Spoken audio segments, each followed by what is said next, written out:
同銅鑼灣鬧市一指之隔，大坑呢個地方咧比較自成一角，呢度嘅生活節奏亦都比較輕鬆、隱世寧靜。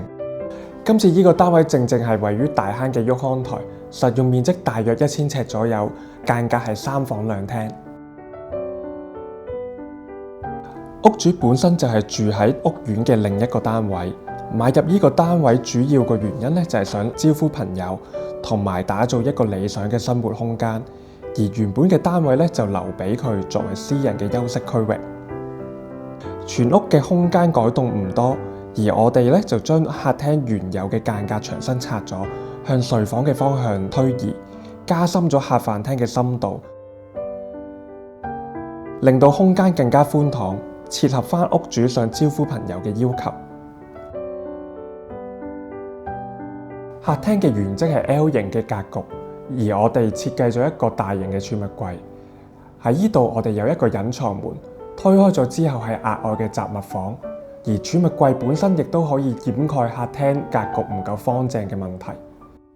今次嘅設計風格主要採用 Japandi， 再混合我哋本身擅長嘅北歐風格，設計簡約之餘，亦都強調自然同埋質感。全屋嘅整體色調以淺棕色為主，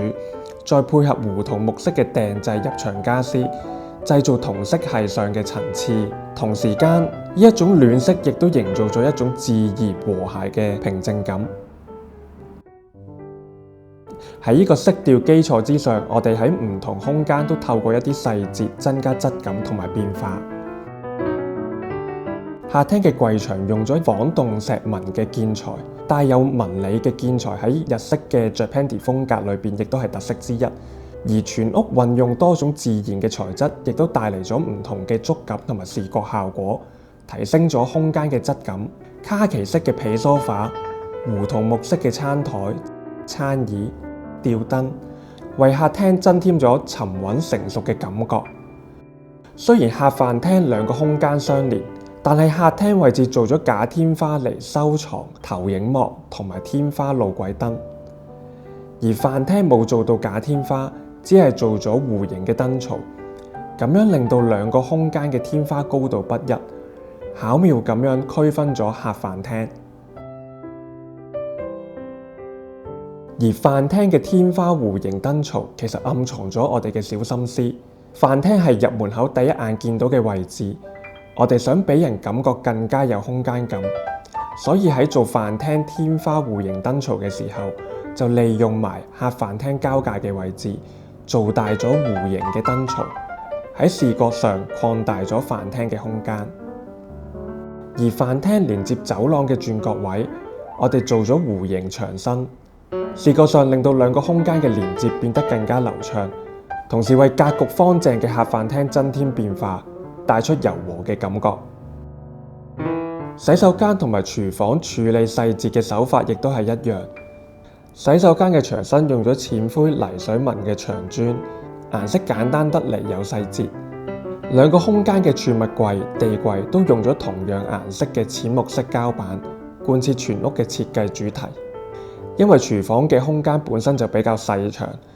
我哋將其中一邊嘅地櫃連工作台做咗一個不規則嘅設計，喺櫃嘅中間位置加深咗個闊度，從而加大咗櫃嘅儲物空間同埋工作台面。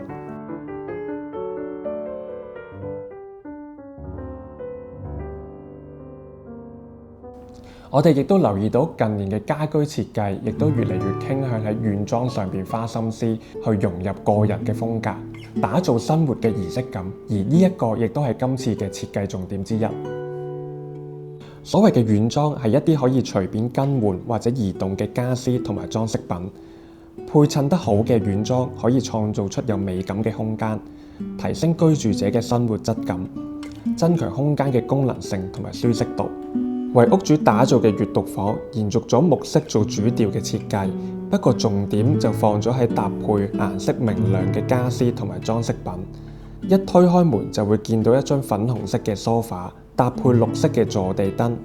鮮明嘅顏色對比增強咗空間嘅層次感，令到成個空間更加有重點，充滿咗活力同埋個人色彩，更加吸睛。至於單位另一間房係運動房，為咗預留位置放屋主嘅蛙艇機同埋瑜伽墊，我哋只係做咗簡單嘅設計，統一全屋嘅風格。Homeric 以北歐簡約嘅設計為主，今次嘅設計細膩咁將北歐風格同侘寂美學融合，利用唔同嘅材質點綴咗呢個簡約嘅空間，為屋主打造咗寧靜自然、觸感多元嘅休息住所。